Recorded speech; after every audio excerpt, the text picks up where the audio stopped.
This presentation is delivered by the Stanford Center for Professional Development.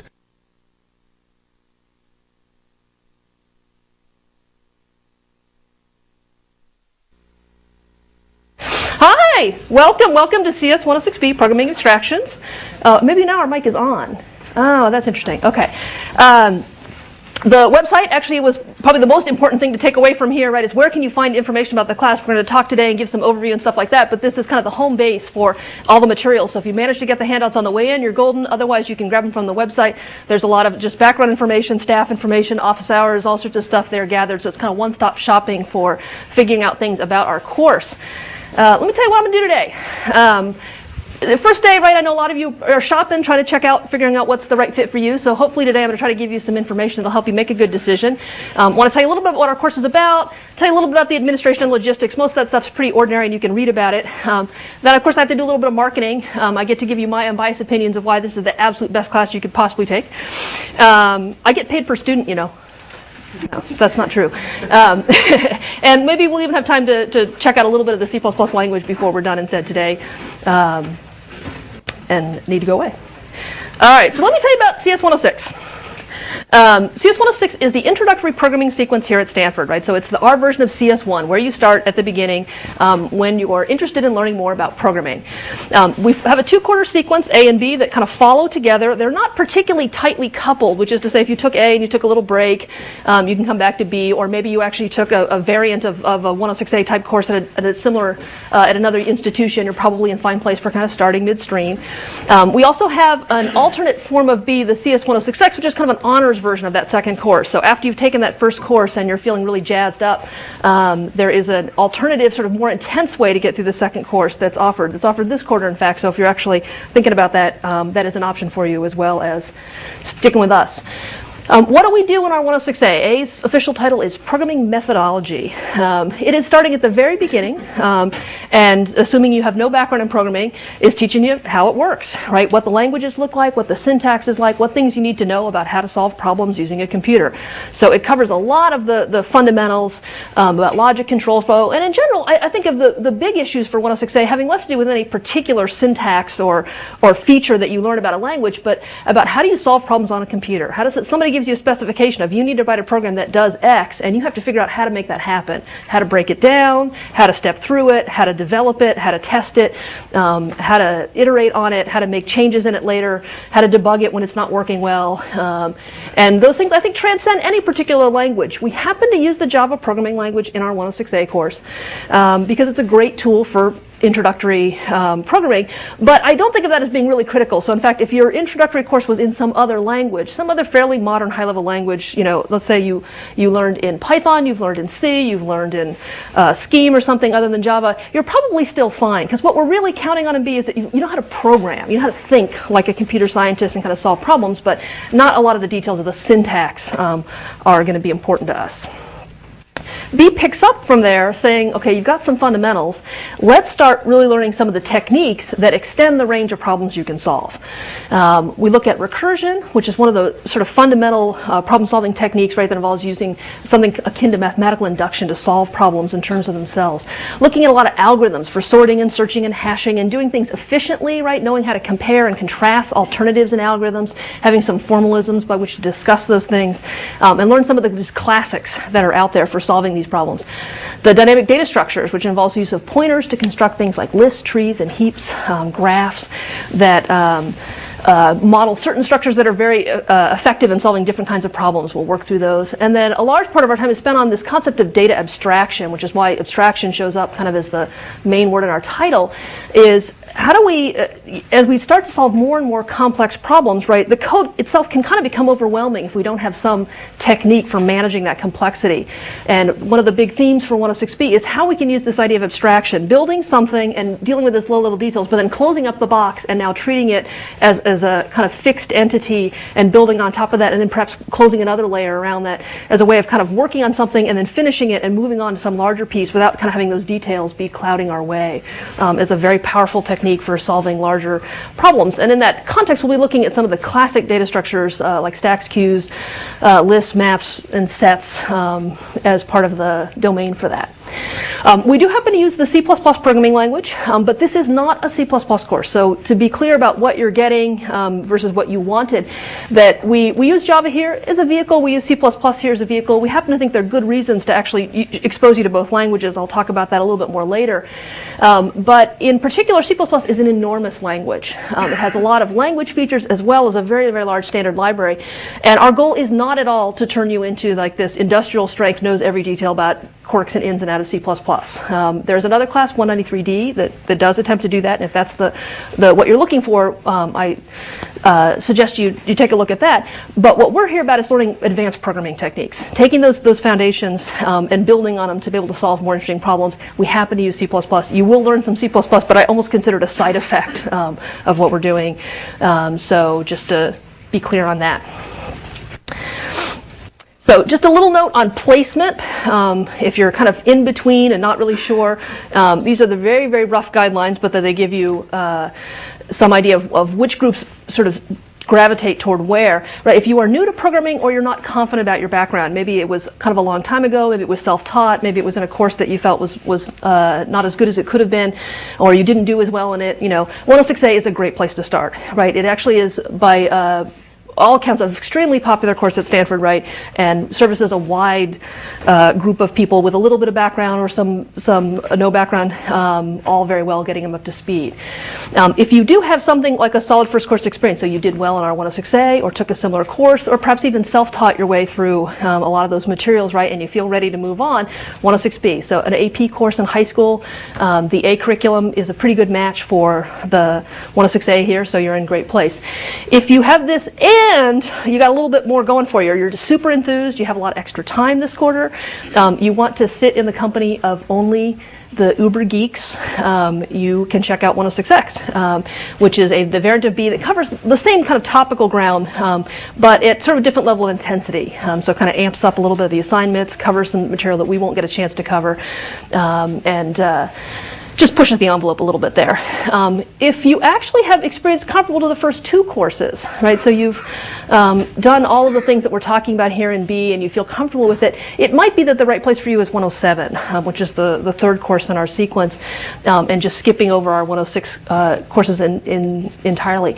That's somewhat rare, so if you're thinking about that, I encourage you to talk to me a little bit to make sure that you won't be missing out on something important in doing so, but certainly there are students who have, for example, the APCS AB curriculum is pretty comparable to this course here, and so depending on how high quality the course you had was, it might very well be that 107 is right. In some situations where that course was maybe a little bit lacking, there may be some ways that we can help just reinforce the things you've learned and just kind of build a stronger foundation to move forward from rather than kind of jumping ahead. So any questions about kind of placement, general sense about that sort of thing? Am I talking too fast? Oh, good. I like that. You can sit in the front whenever you want. All right, so then let's talk philosophy. Because I think, there's this statement about what we officially are, but I also think that the 106 has a very long tradition at Stanford that comes back from actually student motivation, which is interesting. I was here as an undergrad actually in the 80s when the 106s were just getting off the ground. And at the time, Stanford only had a graduate computer science department. And the kind of belief in the kind of nascent period for computer science was, well, that you should get a math degree and only then would you be mature enough to learn about computers. That somehow that there was, you weren't ready as a freshman. And there was just a groundswell of Stanford students who were like, we want access to programming, we want it, that kind of made it happen. And so part of the 106s was a really careful thought, though, about what the 106s would be at Stanford and what we want them to be in a kind of philosophical sense. And one is that we welcome all students of all majors and backgrounds. We don't have a version of 106 that's for the majors or potential majors, and a version that's for the non-majors, and a version that's for, terminal for you just want to get out of here. We really think that we can bring you all together and design a course that actually addresses kind of this wide, disparate group, but still service that well. Partly because, you don't know that you're a CS major yet. I'm going to turn you into one. That's my plan. That at Stanford, right, not having to make that choice about a major until into the junior year. is a gift, right? To allow you to explore and to feel unencumbered by having made some decision when you applied. And I think it's important to kind of respect that gift that Stanford gave you by trying to make sure our courses don't funnel you one way or the other before you figured it out. So you are all welcome here. We try to make it accessible to everyone, and we have certain plans that I think help to make that work, right? We do try to provide a solid practical foundation in programming. That given our placement at Stanford in the middle of Silicon Valley, there's kind of a strong influence for us to try to produce students who actually kind of from the get-go are learning things that are actually quite useful outside of the classroom, rather than kind of teach you a very academic and perhaps very interesting and mathematical language like Scheme, but that is very rarely used outside of the classroom, trying to teach you on the tools and languages and techniques that are actually in active practice. So we are using Java and C++, two of the most prevalent languages out in the industry. And we do a lot of learn by doing, right? We assign challenging full-fledged programs, right, that you work on and you build, and so it is not designed to be academic exercises, that you really are building skills that have applicability here and outside of the class. We have a big emphasis on truth and beauty. That this is one area in which some of the substitute courses that we have seen students come in with have a little bit more trouble with is tackling this part of it, which is that there are a lot of ways you can get a program to work. And many of them are not pretty. You can just type and type and type monkeys, Shakespeare, or whatnot, and eventually you can kind of get your way to something that kind of works. Keep changing stuff. Well, +1, -1. Oh, what if I move it here? What if I copy and paste this there? What if I change that name? That in the end might produce a program that from external appearances works. It plays Hangman or whatever was the desired goal, but that internally is a mess. It's not well structured. It's not well commented. It's not easy to understand. It wouldn't be easy to modify. It makes a lot of decisions that are really suboptimal, and we're really interested in producing engineers that have a good sense of design and that really appreciate what is involved in writing good software, well-designed software, not just working software. So we will be giving you feedback on both kind of the correctness, functionality of your code, but in as important, if not more so, also on how well we think you did at designing and implementing and writing code that is of a high quality. So we make a big deal out of that. That is something that is not always shared by other classes, and so in particular someone who is self-taught or in a class that didn't emphasize this might feel that there's a little bit of a gap there where we need to kind of make that up with you, and we can work with you, because in fact this is a very individual thing, because there's not one good example of the perfect style that in the way that a lot of different people express themselves in written communication very well, but differently. The same thing is true about programs, right? You will have your own unique style, and we'll work with you to kind of coach you on getting your style to come through and be beautiful and elegant. This kind of comes back to almost point one as well, is that we make heavy use of undergraduate section leaders as mentors in this program. So we have a staff of 50 or so undergraduates who work with the 106 A, B, and X courses as a team, and they have specific responsibilities with their section, so mentoring and grading and meeting with the sectionees to give individualized feedback on their programs and stuff, as well as just answering questions, solving problems, being in the lair 30 plus hours. So we're there most weekday nights, about 6 hours, and often well past the midnight when it's supposed to cut off, just solving people's problems, helping you when you get a little stuck, answering your questions, and making sure that you're kind of all making forward progress. And that comes back to point one, that in some universities, I think, where they're choosing to use their intro course as kind of a weeder. It's like, well, let's separate the wheat from the chaff early, and let's make it really hard and not provide too much support, and that way we'll make sure we get the people we want. And we really have a different idea that programming is hard, especially when you're learning. There's a lot of complexity to master, and there are a lot of details that can interfere with kind of moving forward, and we don't want you to get stuck on something that we can very easily resolve for you. So trying to make sure you have accessible staff members in person, in email, regularly in section, to help get through your roadblocks and keep you moving forward. What do you need to know to be sure you're going to do well? There are people who think that, to be a good computer programmer, you need to be good at math. You need to be good at logic. You need to be good at drinking Jolt. I think actually it comes down to more personality traits than I think any particular technique or skill. Like, you don't need to be good at math, right? How much, calculus and trig shows up in this? Just not very much, right? A little bit of logic, that helps, I think it comes down to more things like traits like curiosity and determination and hard work, that starting early asking questions when you don't understand something. Trying to solve the problem by logic, I think, is very valuable, knowing kind of how to think about how to make steps, why this case works and why that case doesn't work, right? Thinking about that logically.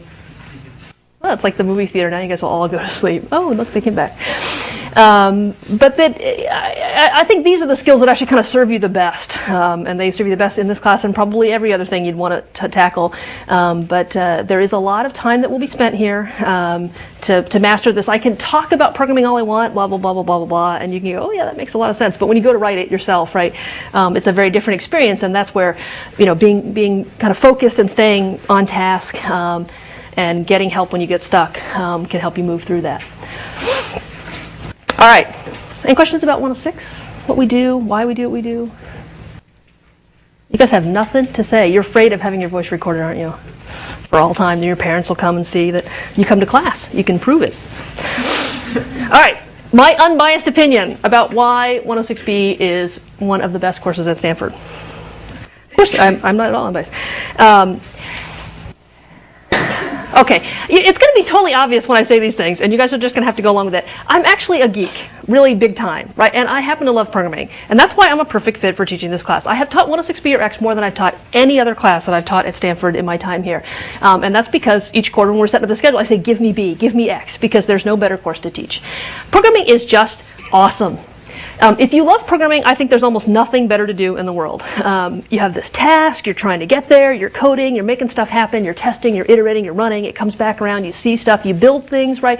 You can, when you're done, you know it works, right? You know, that feeling when you're writing a paper and you're like, well, is it good enough? Well, I don't know. You know, you could probably go bolster up this argument. Like when a program works, like you can know it. You're like, yeah, that does what it's supposed to do. It gets the right answer. It plays the game. It solves the problem.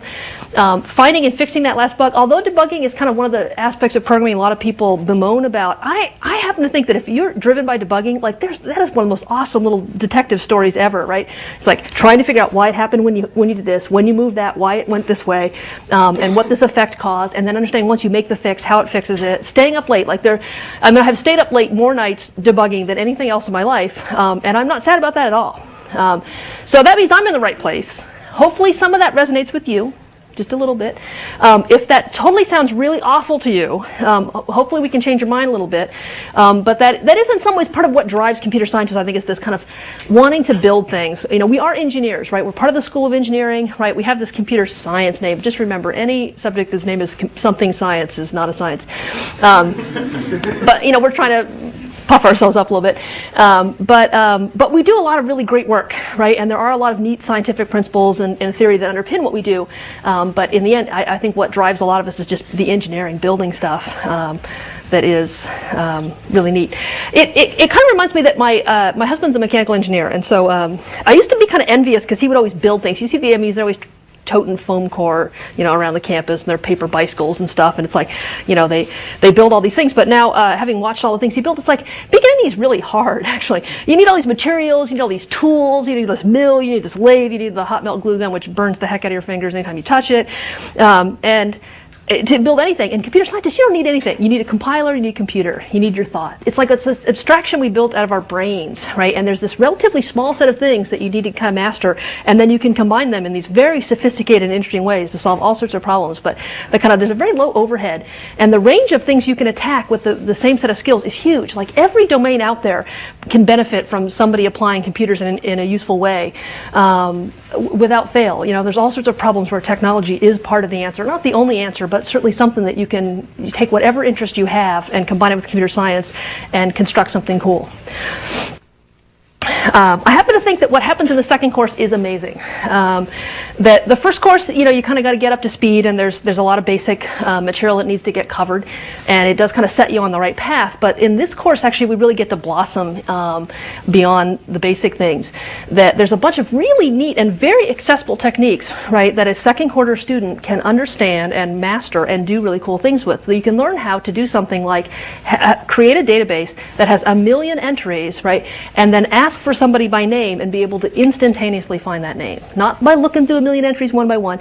Change the size of it, make it 10 million, make it 1 billion, and still be able to provide that kind of instantaneous access. You're going to learn how to do that, right? And the technique is not, you know, some superhuman thing. It's something very clever, admittedly, but but it's very accessible.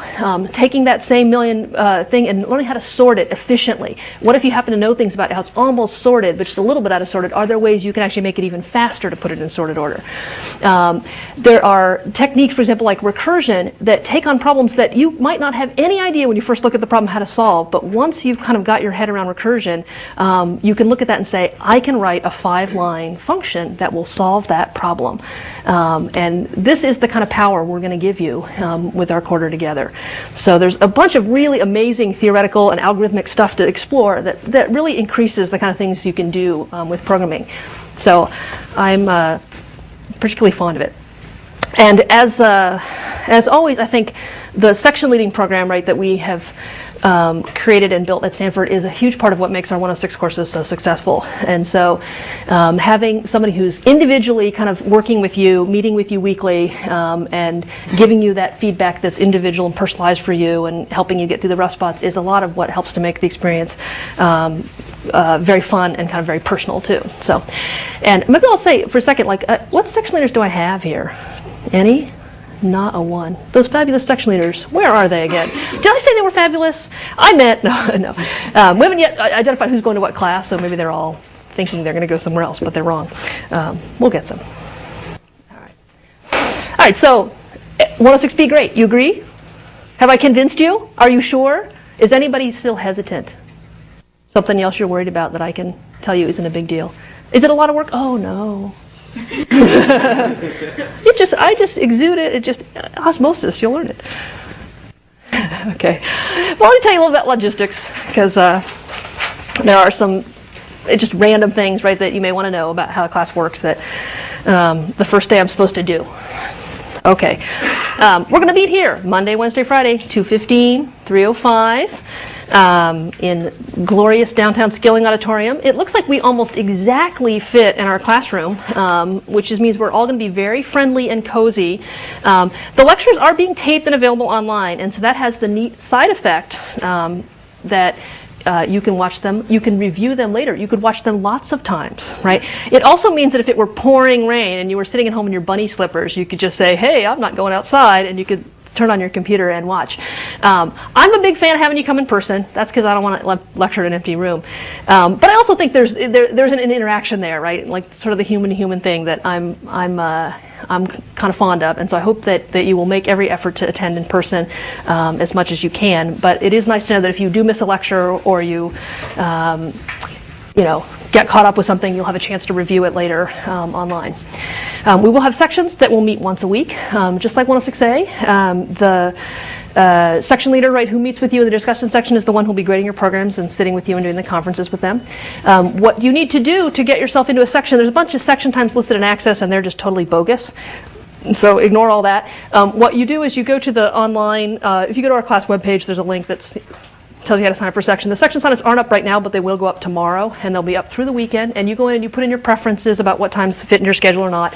And there's this big, you guessed it, computer program, right, that does this magic matching that gets everybody into a section that fits into their schedule that will happen by early next week. If our schedule changes, what's like the last point at which we can change sections? So the signups will be up from Thursday at 5 till Sunday at 5, technically. So if by Sunday at 5 you know what your section, you've got your schedule fixed, then you're fine. If you happen to change after Sunday at 5 and after the assignments have been made, at that point it's a little bit harder. We can make adjustments, but it's on a very case-by-case basis as to where we have space and where we can accommodate you. So the best thing you can do is by Sunday at 5 have a pretty firm idea about what you can and can't do. I mean, there's a list of preferences, so maybe what you can do is pick things that you know will work no matter what happens. For anything that's variable, maybe just don't offer things that you know might go away. So there's a list of 20 times, and you say I can make these 5, and that way you won't get yourself into trouble on the ones that might change. The workload. Everybody always wants to know, well, how much work? It's a 5-unit class, and it's a 5-unit engineering class. So you get your 5 units worth. I would say, so don't worry about that. I won't shortchange you. We have programming assignments assigned. They're not quite weekly. I think there's 7 of them across 10 weeks. So you can kind of calculate it out. It's about a week and a third for any particular one. The student report that it's about a 15 or 20 hour project, each of them. Some people get them done in less than that. Some people take a little bit more. But I would say that's kind of mode range for what people are reporting. I do think that of the people who report less, some of those are actually, some people are just very naturally gifted and whatnot, but a lot of them has to do with your habits about how you work and how you make progress. And so if you are one of the people who feels you might be more likely to be on the other end, you can definitely come and talk to me and I can give you some suggestions. In particular, things like choosing to work in the layer where the helpers are on duty actually has really positive effects in that when you get stuck, right, you have easy access to somebody helping you work through it rather than spending an hour or two kind of fighting something that turns out to be kind of simple but just required knowing something that you didn't yet know. Although I'm a big fan of learning things yourself, there's also times when actually a well-placed bit of advice from somebody can save you a lot of time. So as a strategy. There'll be a midterm and a final exam. They'll both be kind of an in-class, so not take-home, open book, open notes. The midterm is actually technically out of class. We're going to have it at night because we need more than a 50-minute period to get any coverage of that. And then our final exam is scheduled in our university scheduled slot. Sadly, that is at the very, very, very end of the exam week. But that's when the registrar puts us, and that's where we need to go. So you may want to take a look at that before you head off to Acapulco for spring break to make sure you're going to be here for the exam. Is the course available anywhere? Like, is it available? Unfortunately, our publisher will not allow me to distribute the course leader electronically. They're not exactly very in the modern age on this. So, Doesn't that kind of hurt the whole open? I'm working on it, is the truth. So that, by the time the world sees this, hopefully we'll have some other strategy, but we currently are in negotiation, let's say, but they are not. The nice thing about the course reader is we have not changed it in the last year, so if you know somebody who has it from last fall or last spring or something like that, it has some minor edits and typos that were fixed, but so if you can get a hold of an old one, it's good. We are getting no royalties on it. We're publishing it at production cost. So it's actually, like where it would have been a $100 textbook had it been bound and all snappy. You're just getting what it costs to photocopy and bind the thing, and Eric and I are just, eating ramen. And so it's hopefully cheap enough, right, that you can find a way to get to one or get an old one without it being too much of an obstacle. So that's it. People, I think, in general find the course reader to be an asset. We do say it's required reading. It does have a lot of material that's very useful in kind of understanding the course. There are other people who don't make as big a use of it, but there are some sections I think that are just really very, very valuable, and other ones that may be more or less depending on kind of your learning style, whether you appreciate more of a chance to read background material and see more examples. And there's also a lot of good sample problems in it and review questions that help to kind of test your understanding. It's tricky, right? Because the university in general, it discourages you from giving alternate exams because of you can imagine the issues of having an exam that actually has been seen by some number of students before some other number of students take it. Even though we're all bound by the honor code, it does kind of create a situation where there is some temptation. And so it's possible it could be a little bit early, without a lot of gap, but I don't think early enough to make a lot of help is the truth, right? We can talk about it though, but the current plan is not, I would say. So if there's something really important about that, that you definitely know you're not going to be around at the end of the exam week, that's going to be a problem for us. You need to talk to me. Something else about. And then a little bit about compilers that we use C++, and we also use some custom libraries, which limits us to distributing on a certain number of platforms we've had a good chance to test on and work with. So the compilers that we have support for, right, is Xcode on the Macintosh. Xcode is Apple's free developer tool, so anybody who has Mac OS X can freely download that and install our libraries. We're using Microsoft's Visual Studio version 2005 on Windows, and we have an arrangement with Microsoft where they have distributed the software free of charge to students. So if you would like to install that on your own Windows computer, we're going to give you some handouts on Friday that tell you what you need to do to kind of go get the compilers and get it installed onto your system. So thank you to Microsoft for that. And then our cluster computers in the dorms and the libraries and the lair have both of the Macs and the PCs have the compilers and libraries installed, so that if you actually just work in a cluster, you don't have to do anything special at all. You just walk up and it's got the stuff ready to go.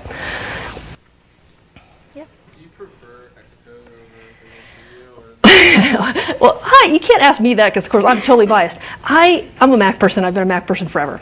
So I can't get over the fact that you go to the Start menu to shut the machine down, and that makes Windows impossible for me to use. I would say the campus-wide, right, there's a mix of people. Probably there are more Windows machines than Macs on campus.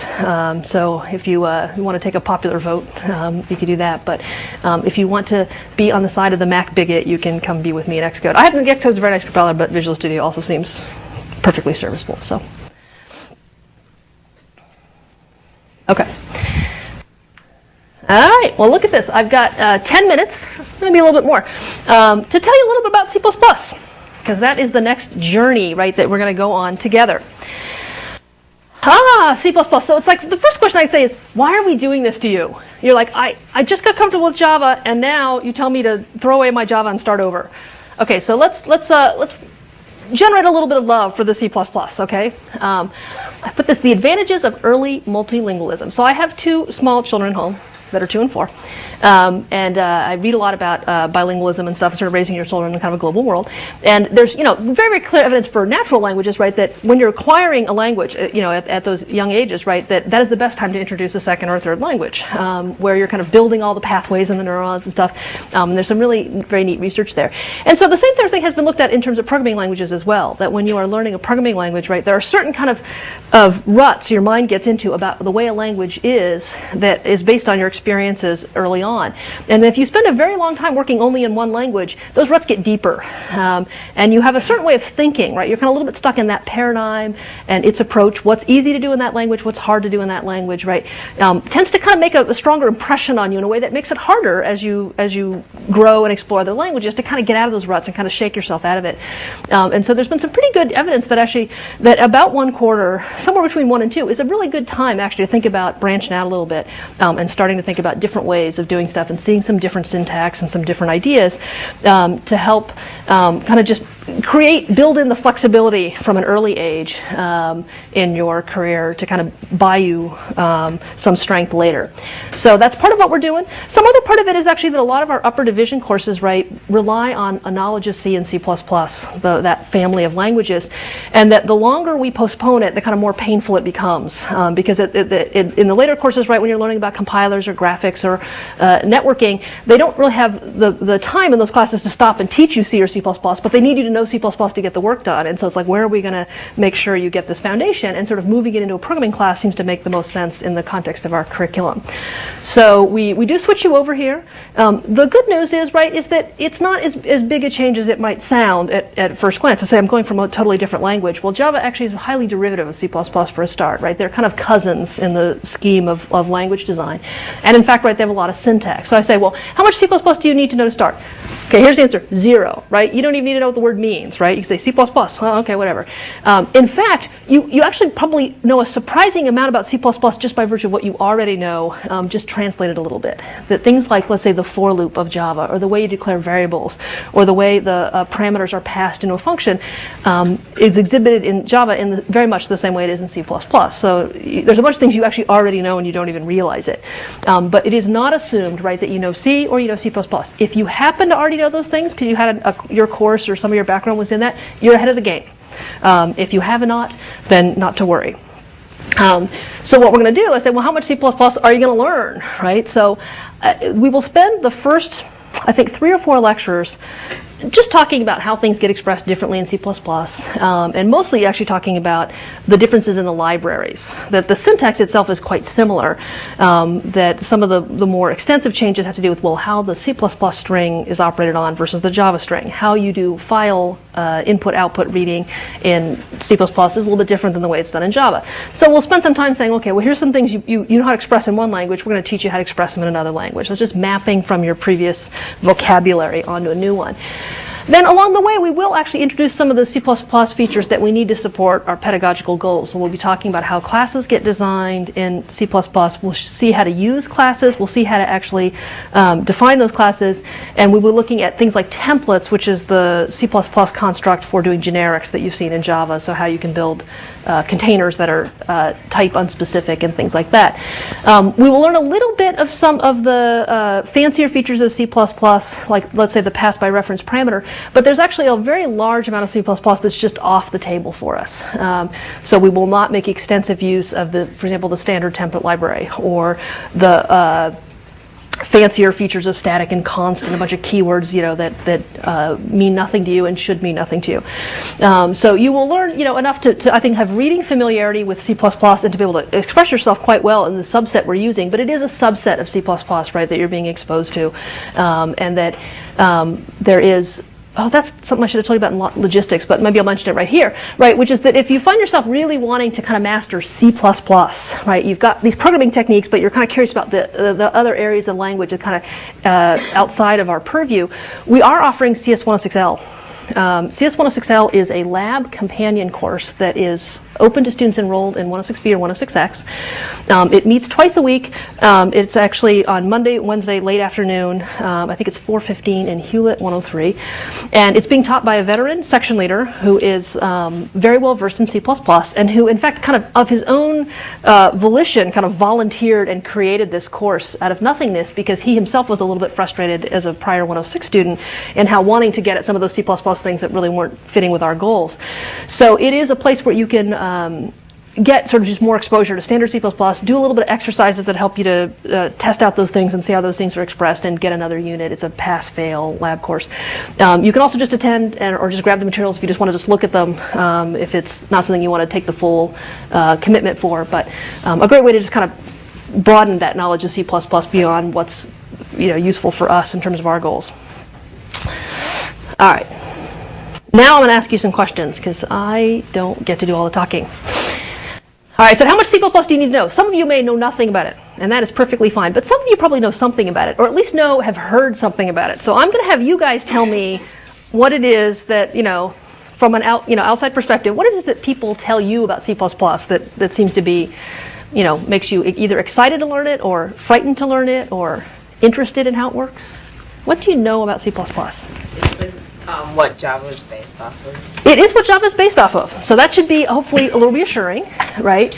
That there's a syntax there that kind of got adopted with some minor changes. So in fact, right, that it should feel more familiar than different, at least when you look at it. So that's a very good thing to know, right? That it was very strongly influenced by a generation of programmers who C++ was their native language, right? Who designed the Java language. So that's a good thing to know. What else do you know about C++? Help me out. It's extended C with the object-oriented programming. Yeah. So it's extended C. So here's how it kind of fits in the spectrum. It's like, well, C is kind of a 1970s creation, right? C++ is about a decade later. That C is the language in which it's based on, and in fact, it is an extended C. It's called a superset. That everything that compiles and works in C still exists in C++, but then they added a bunch of features. And not only did they add a bunch of features, they tried to fix some of the things about C++ by replacing existing things. For example, there's some string handling in C, but that's kind of very primitive, and so they added a string object with much cleaner handling and safer semantics into the C++, but they kind of left the old one around. So some parts of C++ that feel a little bit strange because of this history to it. The legacy of incorporating everything C was, plus this stuff, means at times there's a little bit of some weirdness there. But it also means that the language as a result is very large, has kind of a whole other language inside of it, plus this object-oriented, and a bunch of features way beyond object-oriented, in fact, right? Just tried to solve a whole bunch of other problems about, for example, C's type safety and runtime features, right, were kind of extended by what got added in C++. What else do you guys know? The other, 198 of you have never even heard of C++. Is that what I'm seeing? A friend of mine told me that C could do things like type out your computer. Yeah, that's a good thing to know. So you're hearing C++ might be a little more dangerous than Java, right? And that is true, right? It's not a wipe out your computer may be kind of a slight exaggeration of the situation there, but that the Java as a family is very concerned with safety, and in particular since Java was designed for kind of this web delivery of content, right? It was very important that the program actually have very constrained features on what it can and can't do, and so as a result, Java, right, tends to be very parental. You might have remembered from working in 106A, it's like when you forget to initialize a variable, when you forget to return from a function, when you call a function with the wrong number of arguments, all these sort of things, Java's very aggressive about saying, hey, you got to fix this, I'm not letting this go. C++, a little less parental, right? So maybe here's the kind of overly protective mom, helicopter mom, they call them at the park, the ones who kind of stand. That's Java. Java's making sure that, oh, are you okay, sweetie? Let me stand right here in case you fall. C++ is crack mom. She's like, Yeah, I'm over here with my friends. Yeah, don't play with the kitchen knives, right? But then turns her back, right? And then of course, what do the kids do? They're in the kitchen knives. So it has, it's a professional's tool, right? And professionals don't want to feel encumbered. There's certain things they want to do that require kind of some of this low-level access, and safety usually comes at a cost, right? Any sort of feature where the language is double checking for you is taking time. It's taking efficiency, right? And there's a cost associated with that. If every time you went to go get something out of an array, it checked to make sure that that number was not off either end, then every array access costs you a little bit more. C++ says, I'm not going to charge everybody that penalty. If you actually have the bad sense to write a program that does those things, you deserve to be punished. And as a result, right, you will certainly at this time, at some point this quarter, kind of get to experience a little bit of that firsthand. Some of it is a growth experience, right? Let's say some of it can be frustrating, but it is sort of part of what professional tools often look like, right? Is they are making these trade-offs over efficiency, over safety that put more of the work back on you as the programmer to be a little more attentive on those things. So it does mean you can write programs, right, that crash in very spectacular ways, much more interesting and varied and dangerous than the kind of things you can do in Java. Good to know. Anybody have anything like exciting about C++, something they want to be able to do that they think C++ might be the answer to? You want to use pointers. You're going to get to use pointers. Pointers are really, really neat. And they're also very, very challenging. Pointers are these ways of building these very flexible and amazing data structures, the kind of things that we're going to try to build, right? At some point, they are going to be the only way to achieve those things well. So building these things called trees and graphs and lists, right, rely on having understanding and mastery of the pointer type. But the pointer type is complicated, and it's part of that danger thing, which is having access to kind of rearranging memory by virtue of addresses, right, just opens up a lot of opportunity for there to be kind of mistakes. Mistakes can be made in the passive voice that have consequences, and you will get to experience firsthand what that's like. There's joy in it because getting it right is awesome, and there are things that you can achieve that are really extraordinary with pointers, but when it's not working, it can be frustrating. So you're getting kind of a little bit of both. Anything else you want to know? You want to tell me? Yeah. How do graphics compare to Java? So it turns out C++ does not have a graphics system built into it. So Java is actually quite distinguished from the previous languages in the sense that Java really tries to solve all problems. That traditionally a programming language tends to have a set of libraries that have facilities for data management and files, reading and writing files, sometimes some networking, but they don't tend to actually solve application layer problems. That tended to be a different piece of technology. Some vendor, like the Mac OS, might offer a graphics library that was written in C++, but C++, the language, right, didn't have a windowing system or graphics system. So C++ does not have those features itself. So any C++ compiler you get, comes with these basic things about handling files and managing these type of data structures, but it does not come a priori with a bunch of graphics routines. That said, Windows and Mac and Linux and all these things have graphics routines, right, that are written in C++, but they're all different. And so to say what are they like relative to Java, they're all different relative to Java. So at least it's not standardized. And so but there's a wide variety of them out there, and they tend to have a lot of very impressive and different solved problems, right? Because C++ actually has a longer history than Java, right? That a lot of problems have been solved in C++ that are available to you too. So there's kind of a lot of existing code that, other than what you might think of as standard. All right, I was going to show you a C++ program, but you know what? What I'm going to do is I'm going to give you 2 minutes of free time, and that way we'll have goodwill. So I will see you on Friday, and we'll be showing some C++. And if you have questions about your situation, come and talk to me now. It's a good time.